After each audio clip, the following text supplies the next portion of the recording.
Hola a todos, bienvenidos y bienvenidas a la exposición del grupo 14 de nuestra clase de epistemología. ¿Episte qué? Esa palabra me suena como un trabalenguas.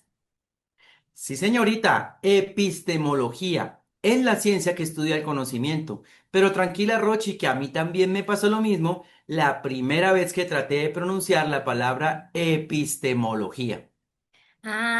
O sea que hoy vamos a responder y a saber cómo sabemos lo que sabemos. Claro que sí, pero no se vale responder que sabemos lo que sabemos porque lo vimos en Instagram o en TikTok. Bueno, entonces empecemos. Nuestra exposición se basa en 3 unidades que vimos en el transcurso de nuestro semestre. Bueno, y la idea es que esas tres unidades se puedan decir de una manera amena, clara, sencilla, porque la epistemología no es solamente para señores filósofos con barba larga o con lentes, sino es para todos, incluso para nosotros que somos psicólogos en formación. Bueno, entonces abramos nuestras mentes, pongámonos cómodos y veamos cómo desde la epistemología podemos ayudar a comprender mejor al ser humano. Empecemos. Empecemos.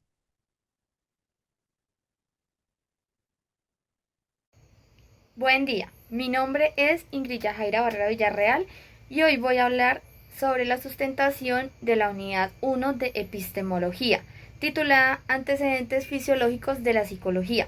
Este tema nos muestra cómo la psicología tiene un origen en la psicología antes de conciliarse como ciencia. Introducción. La psicología en sus inicios fue considerada una rama de la psicología. Su interés principal era el estudio del alma, la conciencia y la exigencia. A lo largo de la historia, los filósofos se preguntaron por el ser humano y su manera de entender el mundo, lo cual dio las bases para el desarrollo de la psicología científica. Filosofía presocrática. Los primeros en aportar fueron los filósofos presocráticos, como tales Anaximandro, Pitágoras, Protágoras, Empedocles y Demócrito, como lo fueron algunos otros. Ellos buscaban el arge, es decir, el principio de todas las cosas, explicando al mundo a través de la naturaleza, los elementos y la percepción con ellos, con el ser humano, que se empieza a dar con las explicaciones más racionales y no solo mitológicas. Sócrates, maestro de Platón, introdujo la mayéutica, un método basado en preguntas que permitía al alumno descubrir sus propios errores en llegar al conocimiento. Él no dejó escritos, pero su enseñanza influyó profundamente en la reflexión ética, la moral y la búsqueda del autoconocimiento. Platón disputó de Sócrates, planteó la teoría de las ideas. Para él existían dos mundos, el mundo sostenible, el mundo sensible, que percibió con los sentidos, imperfecto y cambiante, y el mundo inteligente, eterno y perfecto al que pertenece el alma. Además, el alma es inmortal y está prisionera en el cuerpo. Al morir, regresa al mundo de las ideas, con su mito del carro alado. Además, Platón mostró cómo el ser humano lucha entre lo racional y lo material. Platón, naturaleza social y política. En su obra La República, Platón habla de la naturaleza social del ser humano y propone una organización ideal en 3 clases sociales. Gobernantes que representan el alma racional, guerreros vinculados al alma irascible y artesanos relacionados con el alma concupiscible. De esta forma relaciona la estructura del alma con la organización de la sociedad. Aristóteles fue discípulo de Platón, pero se apartó de sus ideas. Él plantó el hileporfismo, según lo cual todo ser vivo está compuesto de materia, cuerpo y forma, alma. Para Sócrates, perdón, para Aristóteles, el alma no puede existir separada del cuerpo, porque es lo que le da vida. Aristóteles, lógica.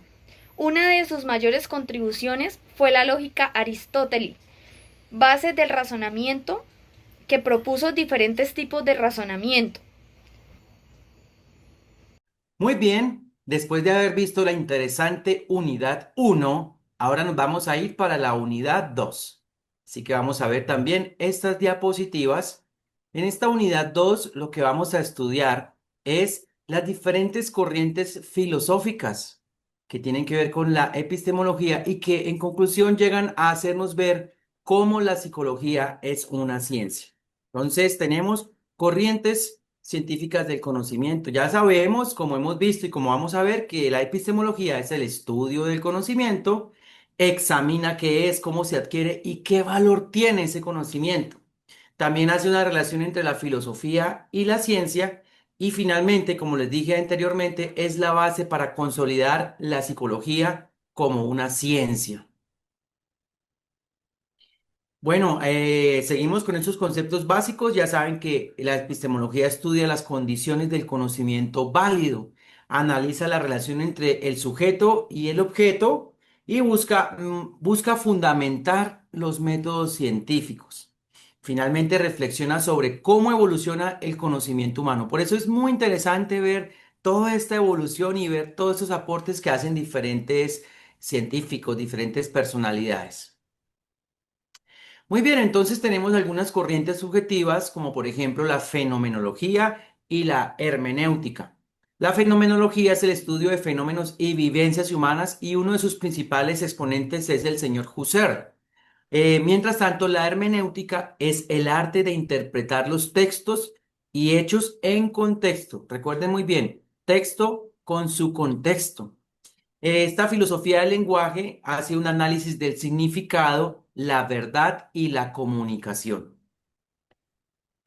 Por otra parte, también podemos decir que la fenomenología estudia lo que aparece en la conciencia y está totalmente libre de prejuicios.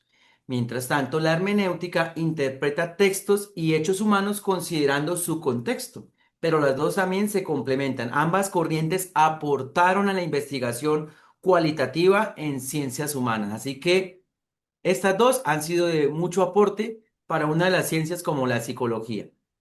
Bueno, en esta filosofía del lenguaje se analiza la relación entre el pensamiento, el lenguaje y la realidad. Qué bonito esto, ¿cierto? Porque eso es lo que hacemos a diario, una relación entre nuestro pensamiento, nuestro lenguaje y la realidad en la que estamos envueltos. Se interesa por el significado, la referencia y la verdad. Porque pues para este es muy importante decir que el lenguaje es el vehículo fundamental del conocimiento.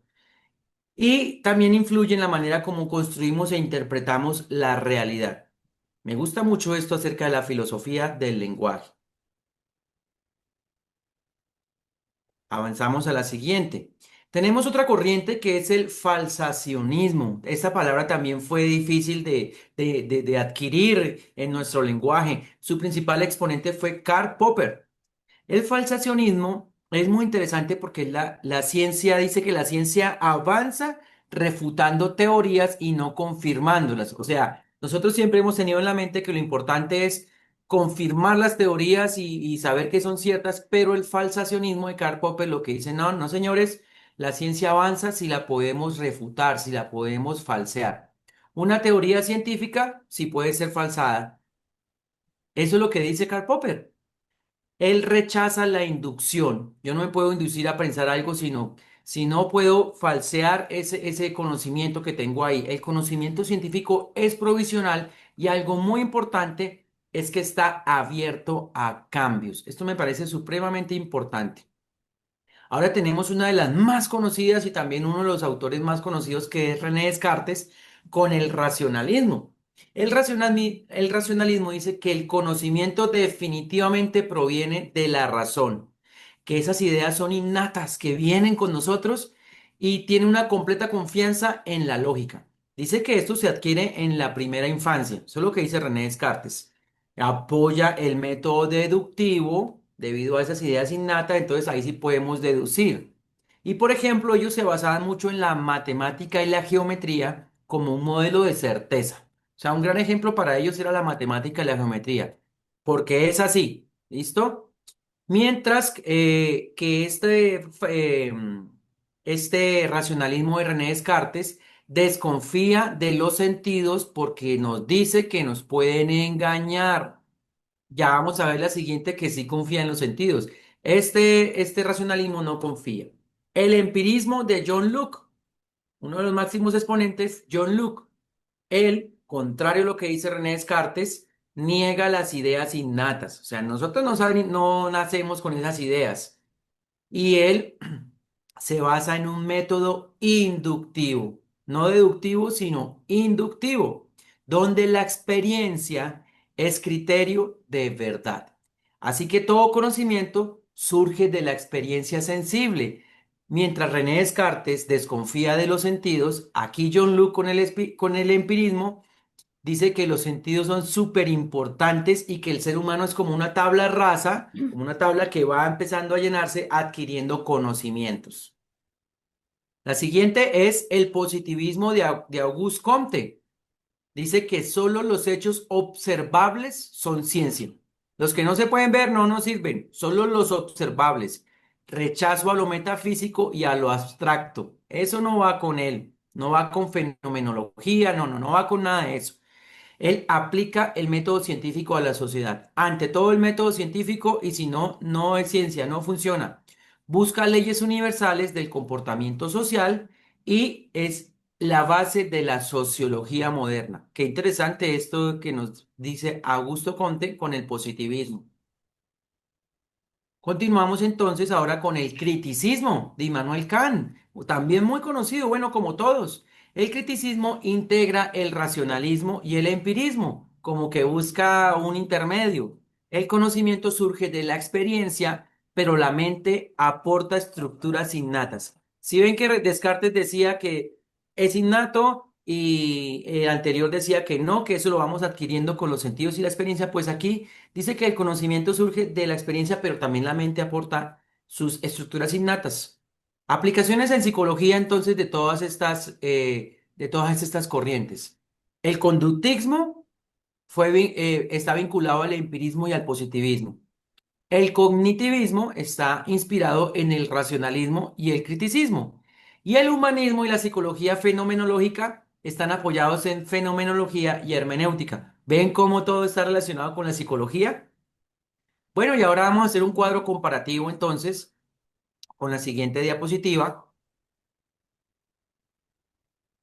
donde vamos a recordar y a resumir ya terminando. Racionalismo, Descartes, la razón como fuente del conocimiento, el empirismo con John Locke, la experiencia llena la tabla rasa, venimos como una tabla que se va llenando. El criticismo de Immanuel Kant, conocimiento igual a experiencia más estructuras mentales innatas. El positivismo de Comte, conocimiento válido, científico, solamente. Y la fenomenología y hermenéutica, comprensión de la experiencia y la interpretación. Conclusiones de la unidad 2. Miren, aquí están las conclusiones. El conocimiento no surge de una sola fuente. Eso sí es claro para todos. Cada corriente aporta una mirada distinta al proceso de conocer. La psicología integra estas corrientes para explicar la mente y la conducta. No nos podemos quedar con solamente una corriente filosófica, es algo integral. Y finalmente, la epistemología, que es lo que estamos aquí reunidos estudiando, fundamenta la psicología como ciencia del conocimiento humano. Muchas gracias. Bueno, y entonces yo les voy a hablar un poco entonces acerca de la unidad 3, la psicología como ciencia y la epistemología. Vamos a empezar hablando de que la exploración profunda de cómo construimos el conocimiento psicológico y comprendemos la naturaleza humana a través de diferentes paradigmas científicos. Entonces quiero definir un poquito de qué es la epistemología. Es la rama de la filosofía que estudia el conocimiento científico. Nos ayuda a comprender cómo investigamos la mente y el comportamiento humano. Y eso lo hacemos a través del racionalismo, que es conocimiento a través de la razón, y el empirismo, que es el conocimiento a través de la experiencia. Métodos de investigación en la psicología. Entonces encontramos diferentes métodos de investigación en la psicología y está el método empírico o analítico, que se basa en la experimentación y medición cuantitativa. También está el método hermenéutico, que es la interpretación de significados. Y también aquí encontramos el método crítico social, que es la transformación social a través del conocimiento. En el método empírico podemos hablar como ejemplo que es el estudio de laboratorio sobre memoria y aprendizaje. En el método hermenéutico, análisis de narrativas personales en terapia psicológica. Y en el método crítico social, en la investigación-acción en psicología comunitaria. La ontología de la psicología. La ontología es el estudio del ser y su naturaleza fundamental. Entonces aquí conocemos cómo es el ser y cómo es su naturaleza, ¿cierto? Desde el fundamento, cuál es su naturaleza. También está la perspectiva subjetiva, el ser humano como un sujeto consciente con experiencias internas únicas y capacidad de autoconocimiento. O sea, aquí el ser humano es capaz de conocerse, de hacer un conocimiento de él. Y la perspectiva objetiva, el ser humano como objeto de estudio científico, observable y medible desde las metodologías empíricas, o sea, desde lo que él aprende. El funcionalismo. ¿Qué es el funcionalismo? Es el enfoque psicológico que se centra en la función de la conducta. O sea, aquí vemos cómo se centra en cómo se comporta un ser humano, un animal, o sea, un organismo como tal. Investiga cómo los procesos mentales ayudan a los organismos a adaptarse a su ambiente. Entonces, dependiendo del ambiente, se pueden adaptar las personas o los animales, como lo veníamos diciendo. Se estableció las bases para la psicología aplicada y la psicología educativa. ¿En dónde? En el funcionalismo. También encontramos entonces la visión naturalista del conductismo. El conductismo clásico, que está basado en Paulot y Watson, asociación estímulo-respuesta. Ustedes aprenden a través del estímulo. Yo le doy un estímulo y él me da una respuesta, ¿cierto? Conductismo operante, que lo trabaja Skinner, aprendizaje a través de refuerzos y castigos.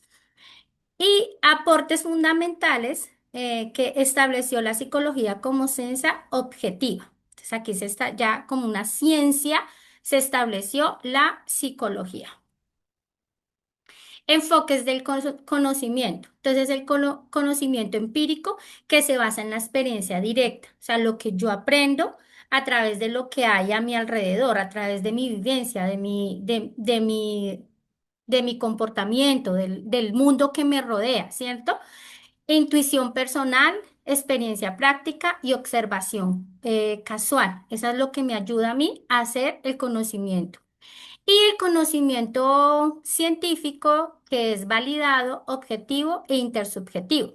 Utiliza metodologías rigurosas para generar conocimientos confiables. Entonces, el conocimiento empírico se dice que es lo que yo aprendo a través de mi experiencia, pero pues no es algo que sea válido. Ya cuando es un conocimiento científico, es lo que ya está validado por la ciencia, ¿cierto? Entonces, es un método experimental, replicabilidad y revisión por pares. Grandes autores de grandes autores que nos enseñan y nos dan un poquito acerca pues, de lo que estamos hablando de la epistemología. Está Watson, es creador del magnetismo conductista, estableció que la psicología debe estudiar únicamente comportamientos observables y objetivos. Es solamente lo que se observaba por la persona. Pablo, propuesta de condicionamiento clásico, y encontramos también a Skinner, quien desarrolló la teoría del comportamiento operante. Demostró cómo el refuerzo y el castigo moldean el comportamiento. Entonces aquí están hablando de los tres grandes autores que nos hablan de cómo podemos moldear nuestro comportamiento o el de las personas. Conclusiones. Entonces, construcción del conocimiento. La epistemología nos ayuda a entender cómo se construye el conocimiento en psicología y qué métodos son más apropiados para cada investigación. También la orientación ontológica. La ontología orienta cómo entendemos al sujeto del estudio, influyendo en nuestros marcos teóricos y aproximaciones metodológicas. Y determinación metodológica. Los diferentes métodos de investigación determinan cómo estudiamos al ser humano y qué aspectos podemos conocer científicamente. Y las bases conductistas. El conductismo estableció bases sólidas para estudiar el comportamiento observable, contribuyendo al desarrollo científico de la psicología.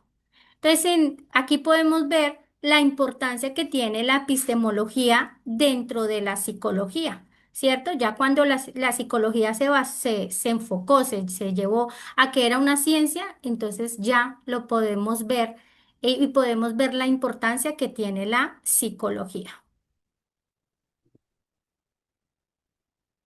Bueno, entonces así estamos concluyendo las 3 unidades y pues muchas gracias por su atención y pues quedamos atentos a próximas transmisiones. Sí, bueno, muchas gracias y pues nos encantó haber realizado esta exposición.